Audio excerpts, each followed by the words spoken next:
નમસ્કાર મિત્રો, મારી યુટ્યુબ ચેનલમાં તમારું સ્વાગત છે। આજે આપણે વાત કરવાના છે કાશીમાં બ્રાહ્મણના દીકરા સાથે બનેલી ઘટના। બોલ બેટા, ઓમ ગણનાત્મા ગણપતિ, ઓ ગમના ગણપતિ, એ રાખો દીકરા રાખો। ભણ્યા એ તો ભાનું કપાળ, ભમરા ઘોડો હું કર્યા વગર ચોખા ઉચ્ચાર કરીને ડફોળ। બાપા નથી આવડતો, ઢાંકણીમાં પાણી લઈને ડૂબીમાં ડૂબી। રોટલા ખાતા રૂપાળવા આવડે છે ને શ્લોકના ઉચ્ચારો કરતા નથી આવડતા। તે તો બ્રાહ્મણનું નામ બોલ્યું નામ। ફળિયા વચારે દાબડાની સાદડી ઉપર પોતાના દીકરા કૃપાશંકરને બેહાડીને ગિરજાશંકર ગોર એને શ્લોકોના ઉચ્ચાર કરતા શીખવાડે છે। ટૂંકી પોતળી પહેરી, કપાળમાં લાંબુ ટીલું કરી, ચોટલી છૂટી મૂકી કૃપાશંકર શ્લોક બોલતા બોલતા એ ગિરજાશંકરની ગર્જનાઓ સાંભળી રહ્યો છે। વસંતના તોફાની વાયરે વીટાઈને ફૂલડાની ફોરમ વહી આવે એમ કથાસાગરના વહેણમાં એ અલબ જલબ કરતી આ કથા પ્રાચીન કાળથી લોકએ રમતી આવી છે। અલબેલી અલડ નારીના આંબોડામાં નાખેલ ડોલરના ફૂલ જેવું રૂડું રૂપાળું ભાલ પંથકનો ભાલ ગામડા નામે ગામ છે। ગામમાં ગિરજાશંકર કરીને એક બ્રાહ્મણ રહે છે। તાંબડિયા ગ્રાસમાં ને ગામનું ગોરપદું કરવામાં એ ગિરજાશંકરને સાંજે ગાડી બંધાય એટલા પાય લાગણ મળતા, પણ ગોર બાપા કદી બે પાંદડે થયા નહીં। આથી એમણે વિચાર કર્યો કે કૃપાશંકર પાસે ગામનો ગોરપદ નથી કરાવવું, એના તો કાશીએ ભણવા મોકલવો છે। ભણી ગણીને પંડિત થાય તો કીર્તિને કલદાર બેય પામે। ગિરજાશંકર ગોરની 7 પેઢી ઉજાળે એમ નક્કી કરી કૃપાશંકરને 14મે વર્ષે કાશીએ ભણવા મોકલી દીધો। કાશીએ જઈને નાનકડા કૃપાશંકરે સંસ્કૃતનો અભ્યાસ શરૂ કર્યો। 12 વર્ષ સુધી વિવિધ શાસ્ત્રોનો અભ્યાસ કરી ભણી ગણી બાજંદો બની અને વતન તરફ પાછો વળી નીકળ્યો। ગામના હિમાળે આવતા જ કૃપાશંકરનો નાનપણનો ગોઠિયો બીજલ બકરા ચરાવતા ચરાવતાને જોઈ ગયો। એણે તો પગમાંથી જોડા ફંગરોટી દઈને સીધી હળી કાઢી। યા તો કૃપો એ કૃપા, આની પા જોવાની જરી કૃપા કરું। તું નાનપણથી ક્યાં ખોવાઈ ગયો હતો ભલા આદમી? હું તો કાશીએ ભણવા ગયો હતો। ઓ મારી આવોનો આ ધંધુકા જેવું શહેર મૂકીને કાશીએ કરવત મેળવા શું લેવા ગયો હશે મારો વાલીડો? કાશીએ જઈને કઈ વિદ્યા ભણી લાવી એ તો કે જો સાંભળ, હું કાશીએ જઈને 4 વેદ, 18 પુરાણ, રામાયણ, મહાભારત અને સંખ્યાબંધ એ શાસ્ત્રો કડકડાટ મોઢે કરીને આવ્યો છું। એ તારા વેદ ફેદમાં આપણને કંઈ ગતાગમ ન પડે, પણ થાવીને થાશે એ વિદ્યાનું ભણતર ભણી લાવ્યો છું કે નહીં એ વાત કરીને એમાં હંધુય આવી જાય। પછી તો બીજલ ભરવાડે કૃપાશંકરના તુંબડા જેવા માથા પર 10 શેરની ડાંગ એટલે લાકડી તોડીને કીધું, બોલ કૃપા, આ તારી ડોશી તને ક્યાં વાગશે, માથામાં કે ટાંગામાં? કૃપાશંકર 2 હાથ જોડીને બોલ્યો, પહેલા ખોટું નહીં બોલું, એ ભણતર આવ્યું ત્યારે મને ઝોંકું આવી ગયેલું ને હું ઊંઘી ગયેલો એટલે થાવીનું ભણતર ભણ્યો છું, પણ થાશેનું ભવિષ્યકાળનું ભણતર ભણવાનું રહી ગયું છે। પાછો કાશીએ જઈને એ ભણતર પૂરું કરી આવીશ। કોડા ભગત, એમાં કાશીએ જવાની ક્યાંય જરૂર છે? તારે થાવાકાળ વિદ્યાનું ભણતર ભણવું જ હોય તો આ 3 ગાંવ માથે પરબડી કરીને ગામ છે, ત્યાં જા। પરબડીમાં તરબોવન કરીને સુથાર ભગત રહે છે, એ થાવાકાળ વિદ્યાના માલમી છે। કૃપાશંકર ઘરે આવ્યો, એને રાત આખી ઊંઘ આવી નહીં। બીજે દી મોસુંજણામાં માણસની હરફર શરૂ થઈ। ત્યાં તો પરબડીની ઊભી બજારે હાથી લઈને જતા ખેડૂતને જઈ પૂછ્યું, ભાઈ સુતાર ભગત તરબોવનનું ઘર કેને પા? નાકની દાંડી પદર બજારે બજારે વિયા જાવ ભાઈ, માથે માળવાળી ઉગમણા બારી ખડકી દેખાય છે, એ ખોરડું જ તરબોવન સુતારનું। કૃપાશંકરે જઈને ખડકીની બારી ઉઘાડી, અંદર પગ દીધો। ત્યાં ઓહરીના ઝેરે ચાકડો નાખીને દાંતણના ડોયા વડે ભાંગ ઘસતા ઘસતા સુતાર ભગત બોલ્યા, આવો કૃપાશંકર આવો, થાવાકાળની વિદ્યાનું ભણતર ભણવા આવ્યા છો ને? હા ભગત બાપુ આવ્યો છું, તો એટલા જ કામે હું બ્રાહ્મણનો દીકરો છું, આટલી વિદ્યા શીખવશો તો હું તરી જઈશ। સુતાર ભગતે આશીર્વાદ આપી કૃપાશંકરને બેસવા માટે કોથળો કાઢી આપ્યો। 2 જણા થાવાકાળ ભણતરની વાતો કરે છે। ત્યાં ફળિયામાં 6 વર્ષની ઉંમરનો સુતાર ભગતના દીકરાનો દીકરો ગલકોડી બરદા બનાવીને રમે છે।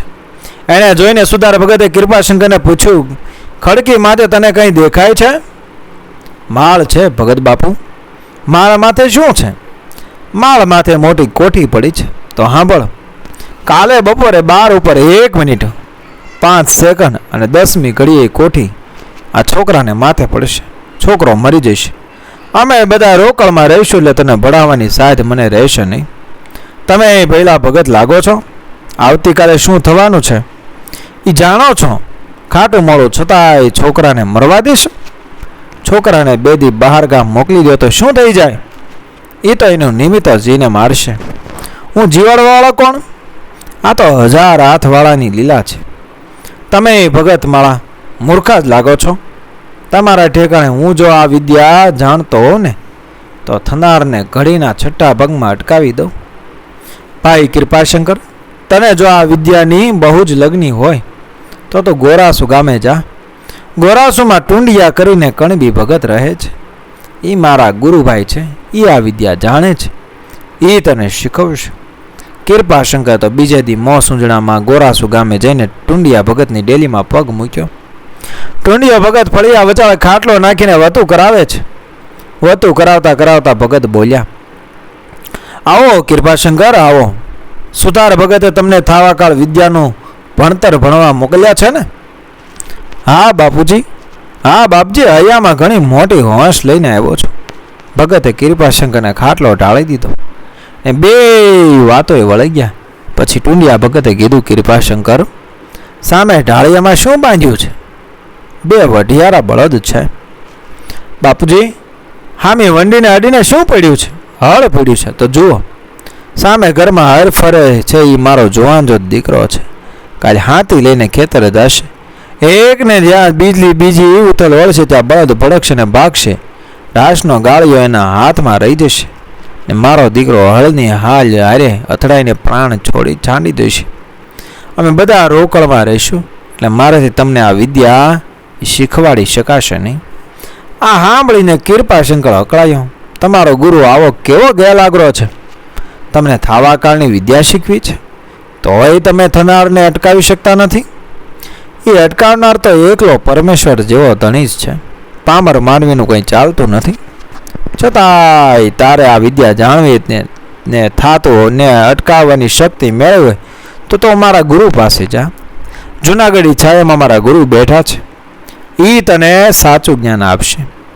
કૃપાશંકરે તો બીજે દી સવારે જૂનાગઢનો માર્ગ લીધો. ચાલતા ચાલતા એ 10મા દિવસે જૂનાગઢની તળેટીમાં તેમાં આવીને ઊભો. પછી ગિરનારના ડુંગરા જોતો જોતો જાય છે. ત્યાં તરકોટી વાળીને આસન માથે એક મહાત્માને બેઠેલા જોયા. મહાત્માના નેણ ભોંયે પડેલા છે. કૃપાશંકરે તરકોટીની પરમકમમાં કરી નમસ્કાર કર્યા. મહાત્માએ સમાધિ ખેંચી નેણ પાછા વાળીને પૂછ્યું, બચ્ચા કૃપાશંકર, થાવાકાળ વિદ્યાનું ભણતર શીખવા આવ્યો કે? હા બાપજી. તારા ગામની બાજુમાં મારા 2 ચેલા રહે છે. એમને કીધું હોત તો પણ શીખવત. બાપુ જવા દો ને બધી વાત. તમને કોઈ સારા ચેલા જ ક્યાં નહીં ને આવા ચેલા મૂંડ્યા. 2 એવા જ છે. કાલ શું થશે એ જાણે છે, છતાં એને અટકાવવાની એક એમાં શક્તિ નથી. બચ્ચા, આવતીકાલે શું થવાનું છે એની તને ખબર હોય તો થનાર વસ્તુને તું અટકાવી શકે ખરો? હા બાપજી, બેશક. એમાં શું મોટી દાળ મારવાની છે? આમ વાતો કરતાં કરતાં આખો દિવસ આનંદમાં વહી ગયો. બરોબર દિવસ આથમવાની અણી ઉપર આવીને ઊભો રહી ત્યારે મહાત્માએ કીધું, કૃપાશંકર, આ જોડીમાં રોટલાના સૂકા ટુકડા છે, ધરાઈને ખાઈ લે. પછી પેલી માટલીમાંથી પાણી પી લે. કૃપાશંકરે પેટ ઉપર હાથ ફેરવીને ઓડકારો ખાધો ત્યારે મહાત્માએ પૂછ્યું, ગોરજી, દિવસ કેટલો રહ્યો છે? બાપજી, દિવસ તો આથમી ગયો. તો હવે સાંભળ કે જૂનાગઢનો રાજા કાલે બપોરે 1 વાગે તને તે તોપના મોઢે બાંધશે. 24 કલાકમાં તારે ભાગવું અહીંયા ભાગી જા. મારા ચેલા બધા મૂર્ખાને તું ડાયો. અત્યાર લગી તું ભાવીને જાણતો નહોતો. હવે તને કહું છું ને ટેમ દઉં છું. આખી દુનિયા ભરી પડી છે. જવું હોય ત્યાં જા. અને મહાત્માની વાત સાંભળીને કૃપાશંકરની તો ફેં ફાટી ગઈ. એક હાથમાં પનિયાનો છેડો રહી ગયો છે અને એ તો મુઠ્ઠીઓ વાળીને માંડ્યો દોડવા. ડુંગરાની ગાળીમાં શિંગલા ઘટાની જેમ આડો અવળો 15 ગાઉ દોડીને આકાશમાં આમ કરીને આમ નજર કરી ત્યાં તો હરણો હાથમી ગયેલી. કાચીડો થોડોક હતો. આણે રાત જોવાના ધ્યાનમાં ઉગમણો ફેડો મેલીને પડતો ને આથમણા કેળે મંડાણો પાછો દોડવા. આમ કરતા કરતા પરોડિયું થવા આવ્યું. ત્યારે દોડી દોડીને હતો ત્યાંનો ત્યાં પાછો આવ્યો. ત્યારે કૃપાશંકરને થયું કે 20 ગાવ તો દોડ્યો હશે. અહીં ક્યાં જુનાગઢનો રાજા એ તોપે ચડાવવા આવવાનો છે. દોડી દોડીને પગના થાંભલા થઈ ગયા છે. લાવીને ઘડીક સૂઈ જાઓ. પછી કૃપાશંકરને અડધું પન્યું હેઠે પાથર્યું, અડધું ઓઢીને સૂતો. 20 ગાવનો થાકોડો ભરેલો એટલે એ તો માંડ્યો ઘરરાટ ઊંઘવા. હવે અહીં રાતના એવી બીના બની કે ખાપરાને કોડિયાએ રાજની તિજોરી તોડી. જર ઝવેરાતના ભારે પોટકા માથે મૂકીને અડીકડી વાવને નવગણ કુવા આગળ થઈને 2 સીતાવનની વાટે ચાલ્યા જાય છે. મોર ખાપરો ને વાહે કોડિયો છે. ખાપરો કહે ચેમ બહુ વાહે રહી જાય છે, પગ ઉપાડ જાટ, હમણાં મોસુંદણું થઈ જશે. ત્યારે કોડિયો બોલ્યો ભાર બહુ લાગે છે, મારો તો બરડો ફાટે છે. તો ઉપાડે આટલું જોર ને અહીં ક્યાં આપણે રળવા ગયા હતા. એટલે કોડીએ તો એક પોટલું મૂક્યું બાફ દઈને પડતું. બાકીનો માલ લઈને ગિરનારની છાયામાં ઉતરી ગયા. સવાર થયું. રાડ પડી કે રાજની તિજોરી તૂટી. 4 પૈસાનો પગાર ખાઈ 8 પૈસાનો રોફ કરતા રાજના સિપાહીઓ ઝોકેથી જાગ્યા. પગીએ સગડ લીધા. પાછળ 50 સિપાહી ખડેડોપ કરતા ચાલ્યા જાય છે. હંધિયાળું થઈ ગયું છે. સીતાવન જતા રસ્તામાં કૃપાશંકર ગોરને સૂતેલો જોયો. પડકે ઝવેરાતનું પોટલું પડ્યું છે. સિપાહી કહે પોટલું મૂકીને કેવો નિરાતે સૂતો છે, 2 માથાનો ધણી જીગરનો જબરો લાગે છે. એમ કહેતા સિપાહી કૃપાશંકરને ફળું લઈને ઢીંડા ઉપર એક દંડો વળગાડ્યો. ગોરની તો રાય ફાટી ગઈ. મેં ચોરી નથી કરી, હું ચોર નથી, પણ ઢોલના અવાજમાં તતુડીનો અવાજ કોણ સાંભળે. કૃપાશંકરને માથે પોટલું મુકાવીને 25 સિપાહી આગળ ને 25 સિપાહી પાછળ થયા. પગીએ જય રાજાને રાવ ખાધી કે ચોરને મુદ્દાવાલ સાથે પકડ્યો છે. રાજા કઈ પાપિયાનું મોઢું મારે અત્યારના પોરમાં નથી જોવું. ચાવીને તોપને મોઢે બાંધીને ઉડાવી દો. સિપાહીઓએ ગોરના હાથમાં હાથકડીઓ નાખી અવળો બાંધીને તોપના મોઢે ટીંગાડ્યો. એ મહાત્માને ખબર પડી કે ગરીબ બ્રાહ્મણ મરવાનો થયો છે. એટલે પોતાની તરકોટીએથી ચીપિયો જોડીને મગરી ચમર લઈ રાજધાનીમાં આવ્યા. કચેરીમાં આવતા રાજા એમને ઊભા થઈ નમસ્કાર કર્યા. પછી ચોરીની વાત નીકળી. રાજાએ સગળી હકીકત જણાવી એટલે મહાત્મા બોલ્યા રાજનું તોપને મોઢે બાંધ્યો છે, ચોર નથી. 3જા પરગણાનો ગરીબ બ્રાહ્મણ છે. ચોર તો ખાપરો ને કોડિયો છે. બ્રાહ્મણને મારશો તો બ્રહ્મહત્યાનો પાપ લાગશે ને રાજના પુત્રનો નાશ થશે. રાજાએ પોતાની ભૂલની માફી માગી. કૃપાશંકરને છોડી મૂક્યો. કૃપાશંકર મોતના મોંમાંથી ઉગર્યો એટલે સીધો મહાત્માના પગમાં પડી ગયો. મહાત્મા મરક મરક હસતા બોલ્યા મારા ચેલા તો મૂર્ખ હતા, પણ તું તો ડાયો હતો ને, વાતને જાણતો તો તોય આ શું લેવા આવી ભરાણો. બાપુ મને મારા ભાવીએ બોલ ભૂલાવ્યો.